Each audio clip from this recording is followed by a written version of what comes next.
Pour visualiser votre projet, vous avez besoin de caméras que vous allez installer dans la scène.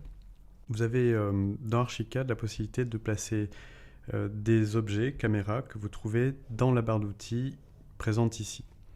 Alors pour y avoir accès, vous devez, dans un premier temps, vous devez passer en vue 2D, c'est-à-dire accéder au rez-de-chaussée par exemple, ou passer par le navigateur pour accéder à une vue en plan. Alors pour commencer, je vais enlever la caméra qui a été installée. Voilà, donc là je me retrouve sur ma scène vue de rez-de-chaussée et l'outil caméra est accessible. Donc si vous recherchez cet outil, donc vous le trouvez dans la barre d'outils, vous déroulez autre et vous le trouvez en dernier, c'est le dernier outil. Alors pour positionner une caméra, 2 points. Donc le premier point étant l'origine et le deuxième étant le point visé. Donc vous avez un symbole qui apparaît de la caméra qui vous donne plusieurs informations, à savoir donc là le point visé, le point source et l'angle de vision qui est ici, plus une gestion de l'héliodon que l'on peut trouver ici.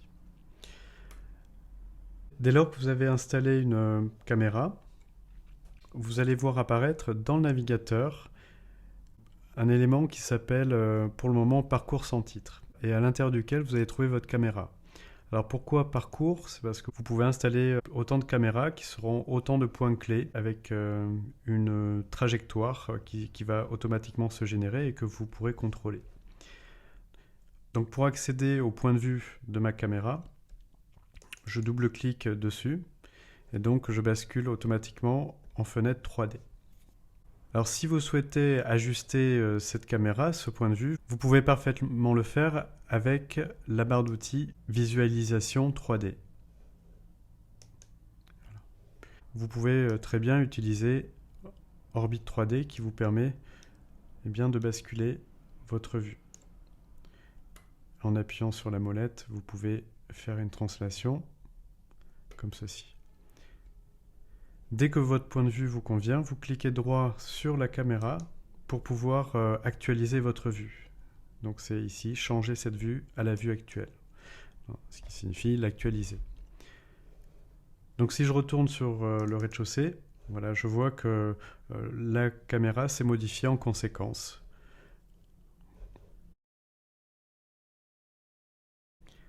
Alors vous avez d'autres paramètres. Ceci, donc pour y accéder, on va aller directement dans les options de la caméra. On va modifier quelques-uns des paramètres, comme la hauteur du regard ici pour pouvoir le contrôler, et puis pourquoi pas le champ de vision qui est ici. Donc je sélectionne ma caméra, je vais dans les options de la caméra qui apparaissent ici. Ici, Z caméra signifie simplement la hauteur, donc c'est la hauteur du regard. Eh bien, on pourrait mettre, donc c'est exprimé en mètres, on va mettre 1,7 par exemple.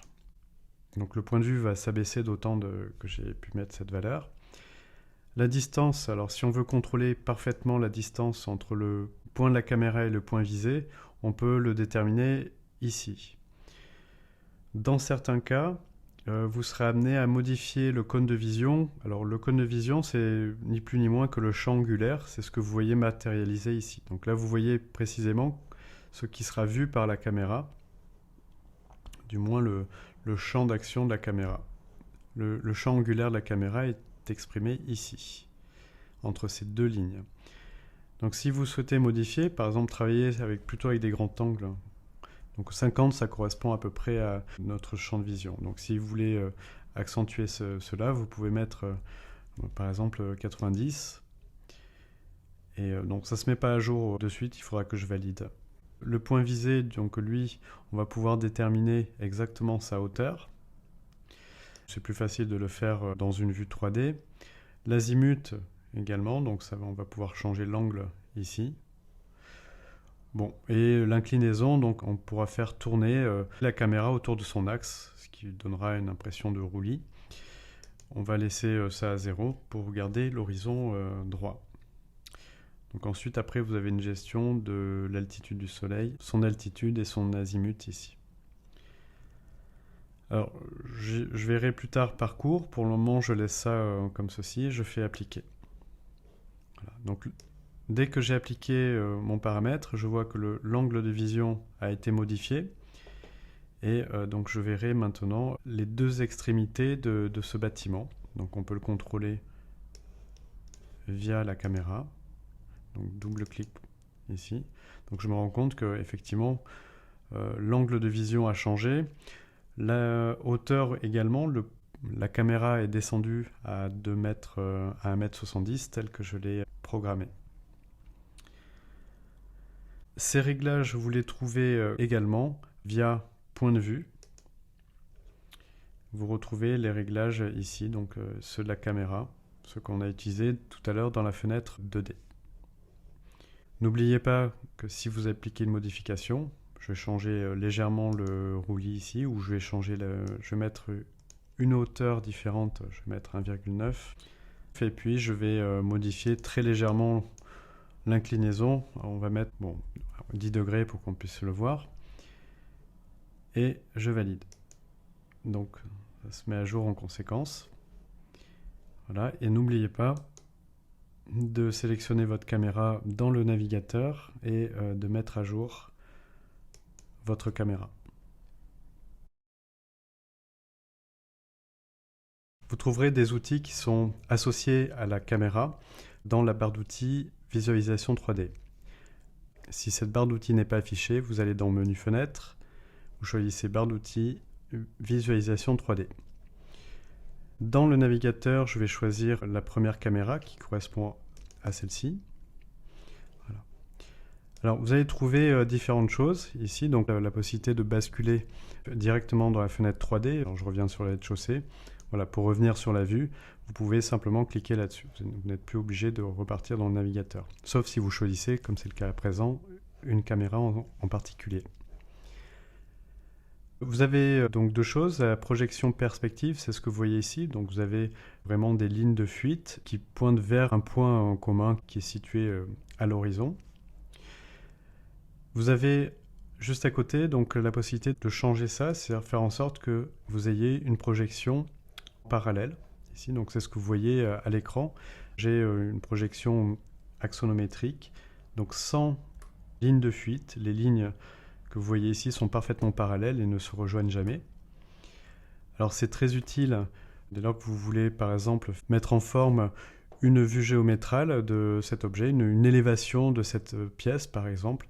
Vous pourriez très bien associer cet outil-là avec un autre outil que je présente maintenant puisqu'il peut être associé, qui s'appelle « Regarder perpendiculairement à la surface du clic ». Donc dès lors que vous cliquez là-dessus, vous montrez la surface que vous souhaitez obtenir et vous obtenez une vue géométrale de la vue. Le plan de la caméra est parfaitement parallèle à celui du dessin. Donc par exemple, pour réaliser un plan colorisé, je pourrais sélectionner cet outil et j'obtiens immédiatement une vue en plan de l'objet sans aucune ligne de fuite et avec les textures qui sont déjà présentes. Donc utilisez ces deux boutons lorsque vous souhaitez obtenir soit une vue en axonométrie, soit une vue en perspective ici.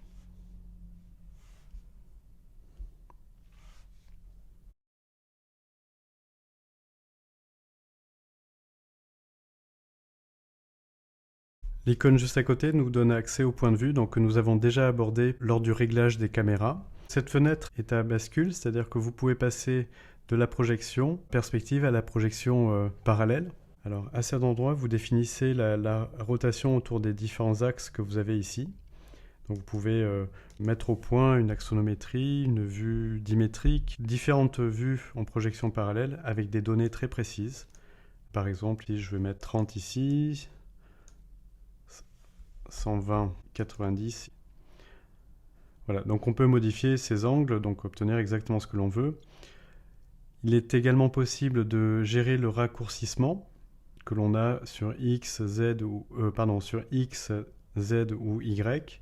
Et donc c'est dans ces champs-là que vous allez pouvoir le faire. Par exemple, je souhaiterais raccourcir cette partie-là.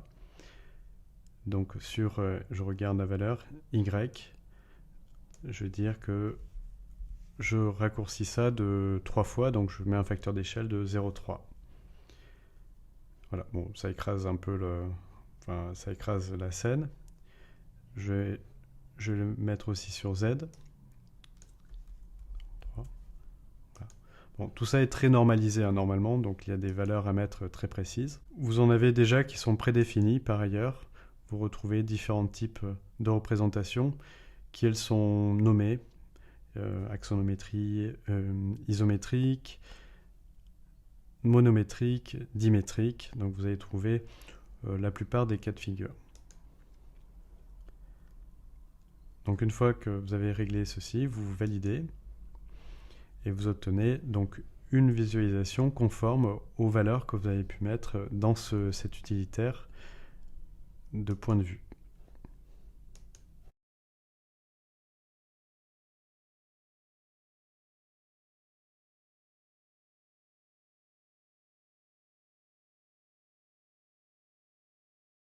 L'outil Explorer le modèle, comme son nom l'indique, permet donc de parcourir la scène de manière plus intuitive avec le mouvement de la souris et des touches clavier.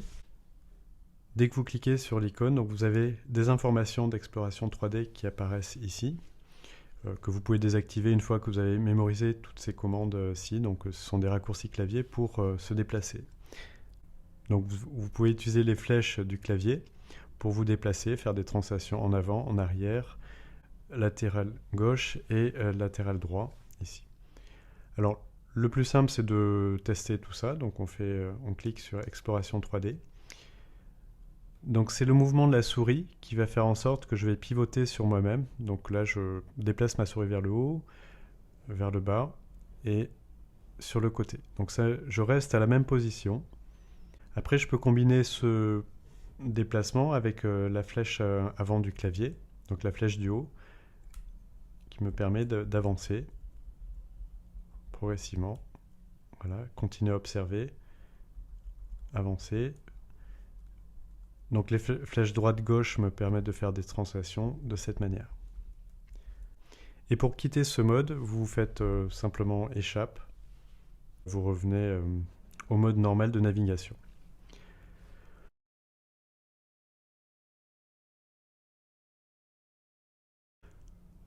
Alors l'outil le plus utilisé, c'est Orbit. Lui, c'est le clic gauche de la souris qui va me permettre de m'orienter par rapport à un point. Donc la molette me permet de dézoomer. Alors très important, si vous souhaitez dézoomer sur un objet, par exemple si je souhaite zoomer à cet endroit, je vais pointer le curseur d'abord pour désigner la zone que je souhaite observer. Donc il est très simple comme ça de changer de point de vue. Donc là je place le curseur sur la fenêtre et le zoom s'effectue en fonction du curseur qui est présent à l'écran. Et donc pour tourner, vous appuyez sur le clic gauche. Alors, on n'est pas obligé d'activer cette icône, vous l'avez de manière transparente en cliquant sur Maj et sur le bouton du milieu. Vous accédez quand même à cet outil, ce qui est plus pratique finalement parce que dès que vous lâchez les deux boutons, vous revenez à la normale, vous pouvez continuer à sélectionner et modifier votre projet. Donc Shift et molette du milieu quand on appuie. Le zoom et dézoom restent toujours actifs. Et la translation également, il suffit d'appuyer sur la molette également.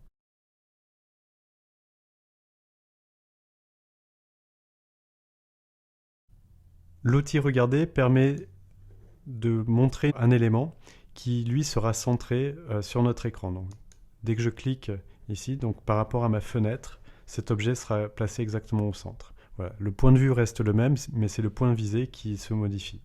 Par exemple ici, je voudrais montrer cet élément-ci. Donc je choisis Regarder. Et donc celui-ci va se centrer parfaitement sur ma scène. Cet outil, nous l'avons déjà vu, Regarder perpendiculairement permet de montrer une surface qui sera parallèle à la caméra.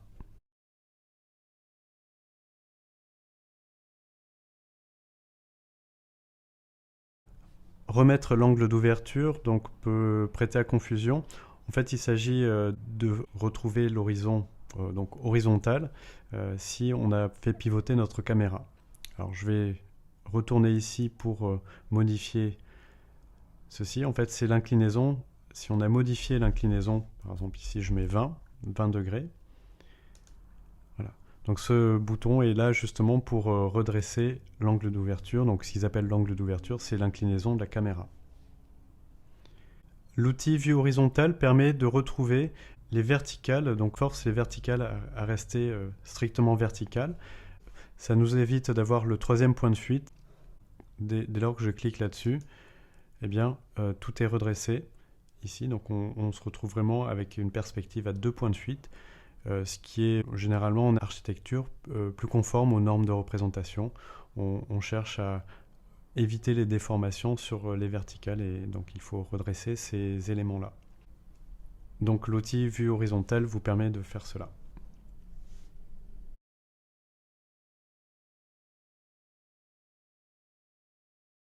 Il existe au moins 2 méthodes qui vous permettent de sauvegarder vos points de vue, qu'ils soient issus juste d'une orientation via Orbit 3D ou avec cet outil regarder perpendiculairement à la surface du clic. Vous pouvez les sauvegarder alors soit en créant une nouvelle caméra, ce que vous pouvez faire directement dans votre fenêtre 3D en déroulant le bouton qui est juste à côté de cette icône-ci qui s'appelle Ajouter une caméra au parcours.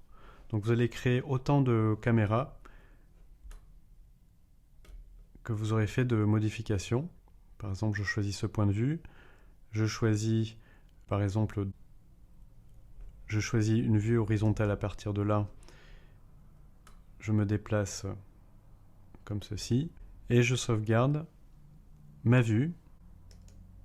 Ajouter une caméra dans le parcours. Ces caméras vont venir se rajouter.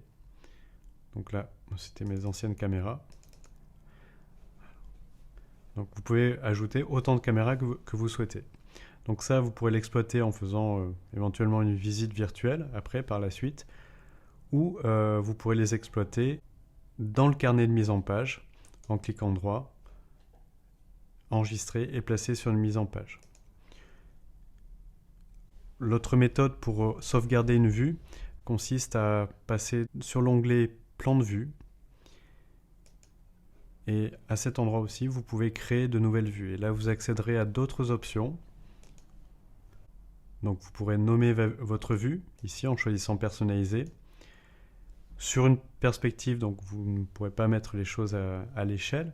En revanche, vous pourrez choisir à cet endroit, donc 3D seulement, donc de générer dans la fenêtre 3D. Donc, vous obtiendrez une vue en OpenGL comme vous avez ici, ou vous demanderez à ce que ça soit rendu directement dans la fenêtre de rendu photoréaliste. Donc le fait de choisir la fenêtre de rendu photoréaliste, vous pourrez choisir le type de rendu que vous souhaiterez avoir en fonction de la qualité et des conditions d'illumination de votre scène. L'intérêt depuis la version 19 d'Archicad, c'est que travaillant en 64, il lancera le calcul en arrière-plan et vous pourrez continuer à travailler sans être gêné, puisque ce calcul se fera de manière tout à fait transparente. Créer. Donc la caméra apparaît ici, donc vous allez voir se lancer un rendu. Et cette vue ensuite pourra être de la même manière placée sur le carnet de mise en page. Comme je vous montrais, donc là le rendu se fait, mais je peux continuer de travailler donc, sur ma scène et ce rendu se fait en arrière-plan et j'ai une indication qui me permet de visualiser le temps de rendu qui me reste avant sa finition.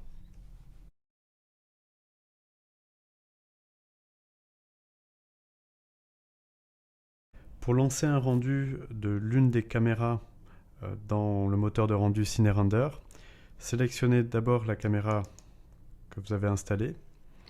Ensuite, choisissez donc dans la barre d'outils de visualisation 3D que vous trouvez Fenêtre, barre d'outils, visualisation 3D. Donc vous accédez au réglage des options de rendu photoréaliste.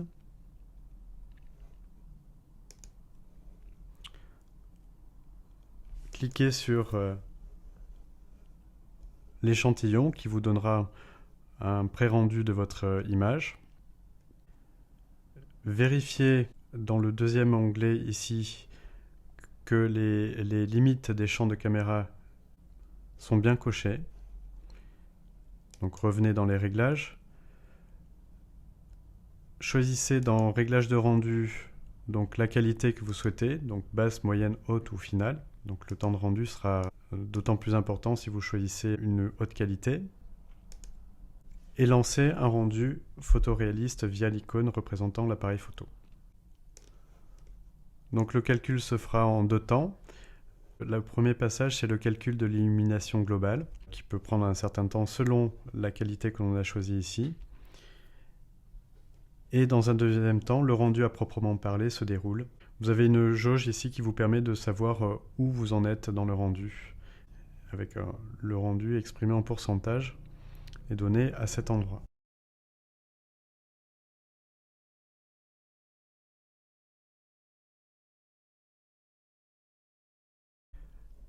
Pour placer une vue caméra dans une mise en page, commencez par créer une nouvelle mise en page. Donc là, je suis dans l'onglet Carnet de mise en page. Je choisis Nouvelle mise en page. Je choisis le type de gabarit. Je vais prendre un format A3, paysage. Je fais créer. Donc là, ma mise en page est active. Je reviens sur mes plans de projet. Donc ici, j'ai une caméra. Il s'agit de ma caméra 1. Je double-clique dessus pour l'activer dans la fenêtre 3D. Et je clique droit sur la caméra et je choisis dans le menu contextuel enregistrer et placer vue sur mise en page.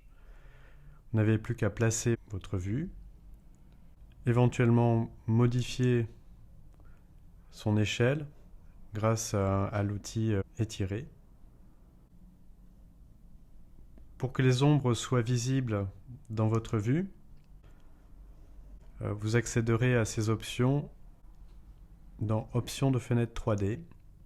Donc faites-le avant de faire la mise en page et cochez Ombre portée de manière à ce qu'elle soit visualisable dans votre fenêtre.